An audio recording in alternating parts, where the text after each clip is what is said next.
This game is not fun anymore.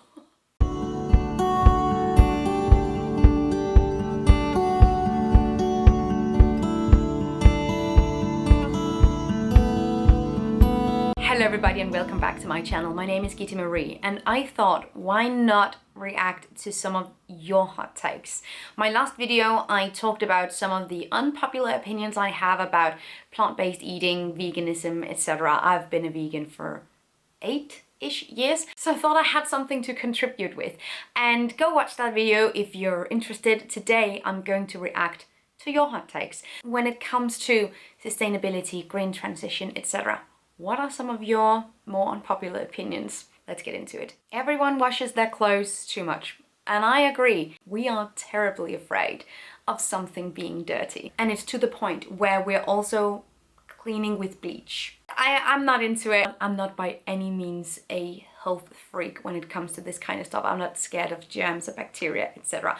And yeah, we wash our clothes way too much, which comes with quite the impact. It tears down and wears down our clothes whenever we wash them, especially so when we're using synthetic materials, which releases microplastic, and overall, the more we wash our clothes, the quicker we have to replace them, typically. Obviously, with certain types of clothes, like underwear, it's pretty neat to have clean ones on every day, but there's so many other types of clothing where you do not need to wash them after one wear. Shirts, trousers, dresses, all that kind of stuff. If I didn't spill anything on it and if it doesn't smell bad, I'll wear it the next day. You can always leave it out on a hanger in the fresh air and that can reset it in many cases. Yeah, I feel like we wash our clothes way too much and there's so many other ways of going about it.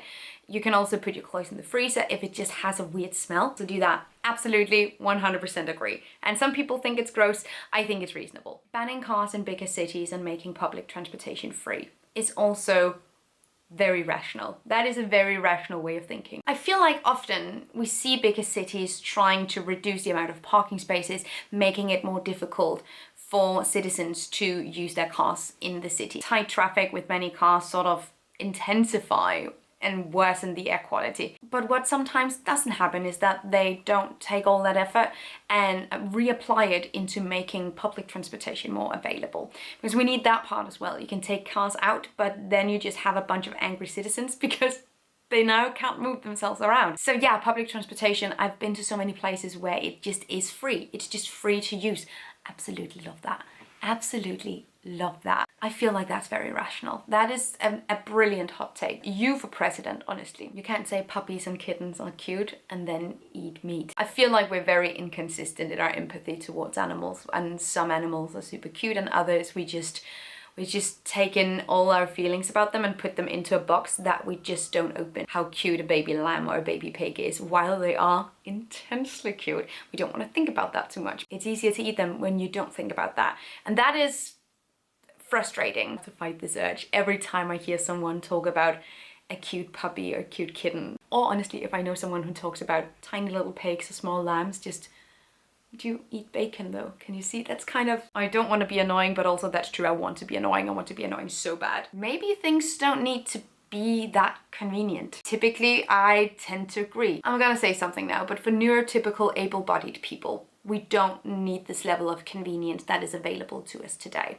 But it's very, very difficult to remove convenience only for one specific majority of a demographic. It's either available or it isn't, if that makes sense. If only a minority of a population needs the convenience can't be available. The convenience can't be convenient. We have to balance this conversation a whole lot, because removing convenience also means making the lives of people that are already struggling so much harder. So while I don't necessarily think we should ban convenience products, I think it's up to the individual to reflect upon how much they need those conveniences. Painting with a wide brush here, so sorry about that. But overall, we have grown accustomed to a certain level of convenience that makes no fucking sense. It is not meant to be. Some things are just not meant to be so easy, to the point where we don't have to cook ever, or we don't have to assemble anything ever. There's always someone or something that's designed to do it. It's it's actually incredibly frustrating, and the convenience is sort of now with AI overlapping into reading and comprehension and learning, which is also making us super lazy. That kind of convenience I just cannot deal with. I've seen people prop the silliest things into ChatGPT because we forgot critical thinking skills, apparently. I feel like welcoming difficulty into your life is going to make a world of a difference. You're also just gonna feel like an arrogant asshole that are better than everyone else, but you know, that's just a bonus. Anyway, hating on total home makeovers. Abso-fucking-lutely. So according to a report from 2023, the global average for a building's lifetime is 39 years because of premature demolition, because we tear down things to build new, more modern things instead of working with the materials we already have. One of the best things we can do in terms of making our homes more sustainable is not tearing down, is renovating, is reworking the materials we already have. And the normalization of the total home makeover has done an absolute number on the impact of the construction industry, especially so for individual households and homes. The idea that we can just start from scratch, or that it is desirable to start from scratch, is so wasteful. I don't want to see it, I don't want to hear it. Throwing a brick through a window of a bank investing in fossil fuels is rational behavior. I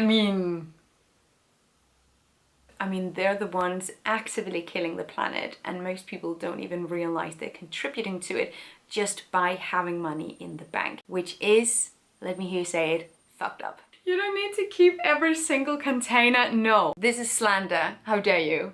This is hate speech. No, I don't want to be called out on my zero waste hoarding.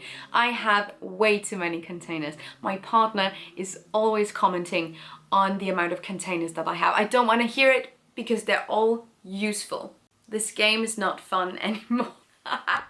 It's easier to go from omnivores to flexitarian to vegetarian than from omnivores to vegetarian. I think any kind of gradual change is going to be easier than, you know, a complete switch. I started by phasing out beef and then pork, and like down the ladder until I phased out all animal products. That made so much more sense for me, and I knew basically only people who went like from one thing to another, and I think that's really difficult. I think that's a hard sell for many people. So yeah, absolutely, going a gradual route is typically one where you get to gather more experience and resources while you do it, which just makes you better equipped to do something more long term, instead of just, you know, treating it like more like a crash diet where you have to get out of it at some point. I don't know. I feel like, yeah, a gradual shift makes more sense. Radical environmentalists and the good, more forgiving environmentalists are both good, and we need both of them at the same time. I agree. And I agree because they do two completely different things in the public discourse about environmentalism. We have seen in global history very few examples of asking for something nicely and getting it. When we talk about political status quo-esque changes, it's very, very rare that you show up and you ask for something nicely and then we just change society based on you asking nicely. We tend to need people that are cutting through the social discourse in a different, harsher way. We need people to have more nuanced conversations around that as well. But yeah, I was actually recently on a podcast where we talked about this specific thing, and they asked me if I was against like the more activist-based stopping traffic kind of activist when it comes to environmentalism, and I said I fully support them, and they were really confused by that because I'm not like that, but I recognize that we need both things to stir the pot, to change what we talk about in the media. I don't think we will get anywhere if we're all the same kind of activist. I think we need both. I think we need more than one kind of communication strategy. We don't need another vegan burger patty. We have enough vegan burger patty substitutes. I 100% support this sentiment. There is a whole list of products I would love to see us innovate and veganize. I feel like we have reached a sort of saturated market when it comes to burger patties, have we not? Meaty, processed, vegan experience patties like the Impossible, of the Beyond, etc. And you can go the completely other direction and have complete whole food patties. We have saturated the spectrum. Why am I seeing more vegan burger patties popping up? I feel like it's enough. It's the same with sustainable clothing companies that are launching basic white t-shirts. I have enough! Done. There's so many other products I would love to see us innovate and veganize, but a girl can only eat so many burgers. Oh, and speaking of clothing, can any eco-sustainable clothing brand make a t-shirt with a cleavage? Please. I understand this sentiment. Everything that you can get from more sustainable clothing companies tend to be very unisex. And if you want to feel your vibe, if you want to show your body, it's difficult to get more sustainably made clothing. Now, I don't actually think this is completely true. What I think is true is that smaller brands have very limited means for marketing. So you have to know, you have to be in the know to know where to go. I have a list on my website about different eco brands that I think are doing an amazing job.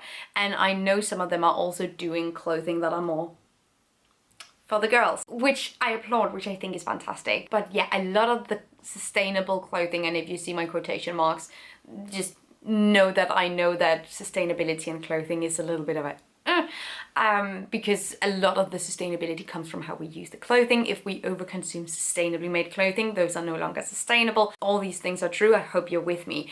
But brands that are seeking to do better tend to not necessarily have a very niche style, which means that a lot of the clothing that we get that are advertised and marketed as being more sustainable tends to be a little bit basic, which I think is true. There are many problems when it comes to satisfying a market that is still very niche. You're sustainable, right? So you probably need some basic t-shirts, some beige, some untreated hemp colors. How are we feeling about that? Which is why, you know, I love supporting brands that are actually doing something to set themselves apart from the traditional textile industry. I think that's fantastic. But overall, I think there's a point to be made that when it comes to exploring your own style, you can absolutely do it in a sustainable way, but you can't necessarily obtain the clothing in the same way as you would with fast fashion. I think that is one of the major points of sustainable clothing. It's that you can't just get it, you have to acquire it in other ways. Go out and do a massive haul and get everything that you need.